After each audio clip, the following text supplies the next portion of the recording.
Assalamualaikum warahmatullahi wabarakatuh. Kali ini kita akan menghitung modus di kelas pertama dan kelas terakhir dari data kelompok. Sebelumnya kita telah menghitung modus dari kelas yang memang beradanya di tengah-tengah ya. Nah, sekarang bagaimana apabila modus tersebut terletak di kelas yang memang adanya di pertama atau di akhir? Nah, di sini terdapat tabel dengan data kelompok. Pertama-tama kita tandai dulu frekuensi yang terbesar dari tabel ini.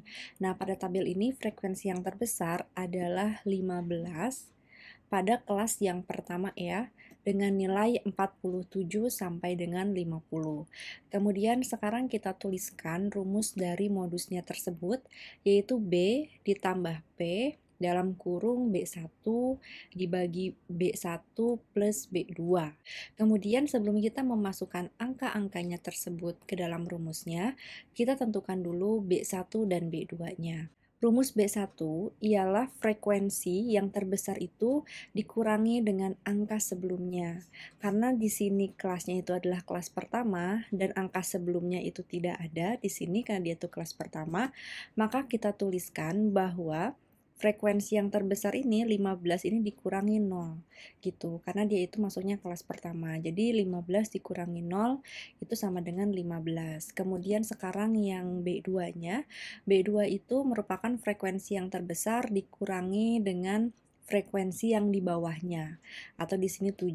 Jadi 15 dikurangi 7 hasilnya adalah 8. Nah, sekarang kita masukkan angka-angka ini ke dalam rumusnya. Yang pertama B. B itu merupakan batas bawah dari kelas di mana frekuensi paling besar berada. Di sini frekuensi 15 ini berada di rentang 47 sampai dengan 50. Berarti batas bawah kelasnya itu adalah 47 dikurangi dengan 0,5 hasilnya adalah 46,5. Kemudian P-nya. P itu merupakan panjang dari kelasnya. Nah, sekarang kita hitung dulu ya. 47, 48, 49, 50.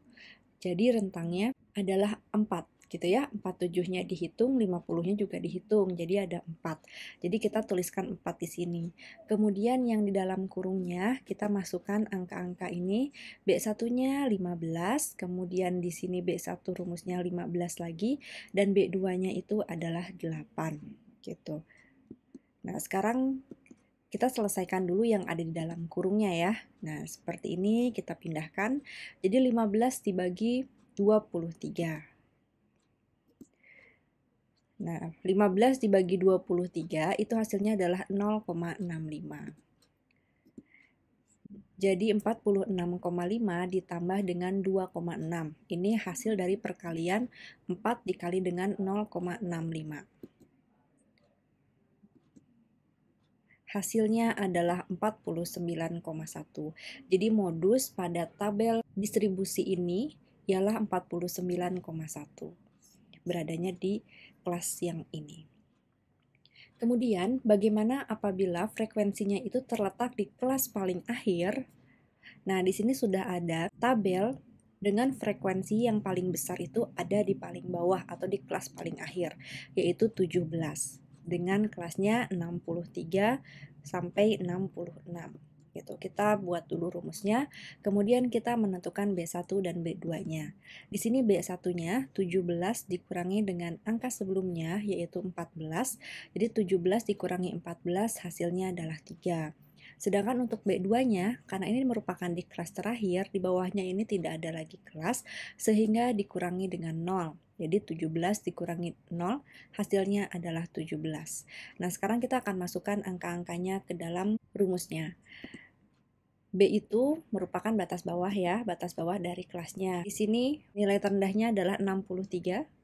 Jadi batas bawahnya adalah 63 dikurangi 0,5. Hasilnya adalah 62,5 dengan panjang kelasnya 63, 64, 65, dan 66. Itu ada 4. Jadi panjangnya ini adalah 4. Kemudian kita masukkan yang di dalam kurungnya yaitu 3, B1-nya di sini juga 3 dan B2-nya adalah 17. Nah, kita selesaikan dulu yang ada di dalam kurung. Nah, jadi di sini 62,5 ditambah 4 dikali 3 per 20. Hasilnya adalah 0,15 yang dalam kurungnya. Nah, sekarang kita lakukan dulu yang perkalian ini.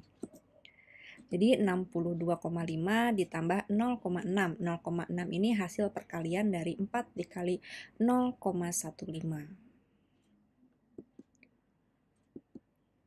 Hasilnya adalah 63,1.